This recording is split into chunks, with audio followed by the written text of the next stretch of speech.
guys, how are you? Welcome back to another awesome video. And today's movie review is going to be of Pearl. So Pearl is set in the 1900s, early 1900s. I think they mention or they imply that this is World War One that's going on, or the A war that's happening. But we follow a woman, actually named Pearl, as she comes off very sweet, very innocent. And she just wants to be a star. She wants to be an actress. She wants to be on the pictures. And she wants to be one of those dancer girls. And there's a lot more to her than meets the eye. So this movie is directed by Ty West, and this is done by A24. Ty West has done the movie X, which is apparently a prequel to this film, and will be doing the, I guess, sequel to this film called Maxine. And A24 has done some really interesting films with films like Moonlight. I think they've done Everything Everywhere All at Once. The latest movies, which most recently came out, was Love Lies Bleeding, and like I said, and like I mentioned earlier, this summer being Maxine. I gotta give it to A24 and I gotta give it to Ty West because they really have a home run here, especially with Mia Goth. Or is it Maya Goth? I feel like I'm gonna flip back and forth from saying Mia Goth to Maya Goth. But all I know is I apologize if I'm pronouncing it wrong either way, but she is a force to be reckoned with. I'm aware that her performance has been memed to death, but could you blame the internet a little bit? I mean, she does get a little over the top, but I think that's why she's so good, is because she goes a little insane, she goes crazy, she goes over the top. It's laughably bad, but I think it shows her range, and the flexibility in her vocals is so good. You just see her just go batshit and crazy. I felt like there was parts of this movie that really kind of gave off like Joker. And I can't help but kind of like make that comparison. And I mean this with like, this is not a nitpick. I mean this as a compliment because I actually really like this movie a lot.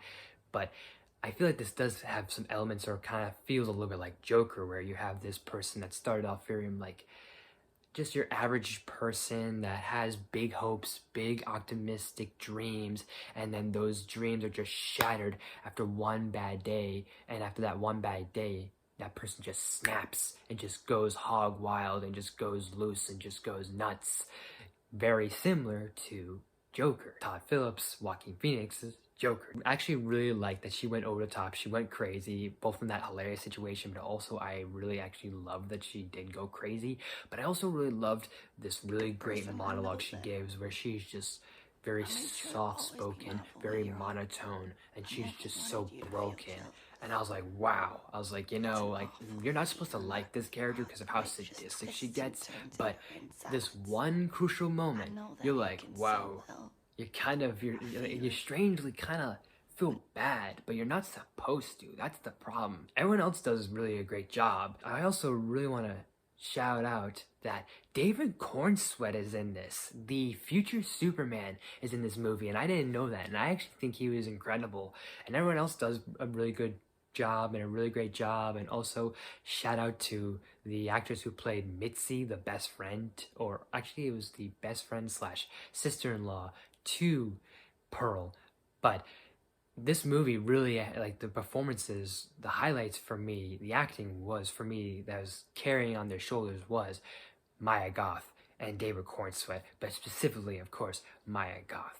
And I really like this very time period. I like this period piece. There's something about this specific period piece. It gives off very much like a mix of a lot of things. Like, it has like this grimy, almost grindhouse feel meets like Wizard of Oz aesthetic, because this is like the 1900s and the way everyone's dressed and the farm folk. And then also this sort of like aesthetic, it almost feels like Texas Chainsaw Massacre. And there's so much like film inspiration here, and very much of like this artistic style and filter, and the way this is edited and shot has that feel to it. I also love the symbolism. There's some really big symbolisms that happen in this movie, but one in particular that I really do like a lot, that's perfect, and it's a really good example and a really good just breakdown of the movie and of the performance, is there's a moment when Mitzi and her mom bring over this hog, this boar, this pig for Pearl and her parents to have. The mother rejects it, and each day it sits out on the steps out on the porch, it starts to slowly rot. It starts to slowly decay. There's maggots covering it. It starts losing its eyes. It starts just slowly peeling away and deteriorating. And it's almost like it symbolizes Pearl as a character. And ironically enough, the boar is fresh and red meat. And Pearl wears a lot of red. And there's definitely a lot of reds throughout this movie in terms of the lighting and the colors of the house and etc. But Pearl wears a lot of red. And it's like the pig is representing Pearl as her mind is slowly deteriorating and just slowly, slightly going mad. And then to the point where she just is broken and she's lost. And she had this dream and now it's just withered away. And her mind is withered away. And her entire personality and her entire person is just withered and basically dead, along with her parents and everyone that she killed, because she goes on this murder spree, and that kind of also implies everything else too. I just really loved this movie a lot, and honestly this makes me excited for Maxine. I have no idea what this entails, what Maxine has to do with the plot, if this really is going to be a direct sequel, or if this is just a part of the Ty West trilogy, or whatever this is. All I know is I'm really curious to see Maxine now, and I kind of regret not seeing this movie before, because I would have put Maxine at my most anticipated list. But you know what? I'm excited. I'm curious to see it. And you know, I kind of thank this movie and I give a lot of appreciation to this film. So I am going to give Pearl, I'm at least going to give it a solid A. So Pearl, have you guys seen it? What did you think of it? Did you like it? Did you hate it? Let me know in the comment section down below. And as always, guys, thank you so much for watching. If you like this video, please smash the like button. If you're new to my channel, please subscribe. I do awesome videos every day from every week. Make sure you ring that bell to new videos every week. Share the video with your friends, all that good stuff and more. Leave us a suggestion in the comment. You name it, I'll look into it as best as possible. This is probably gonna be in between. I have this scheduled in between videos, so I think the previous video you can go check out is my theory on Welcome Home. It's been a little while we talked about Welcome Home, but I'll have that here.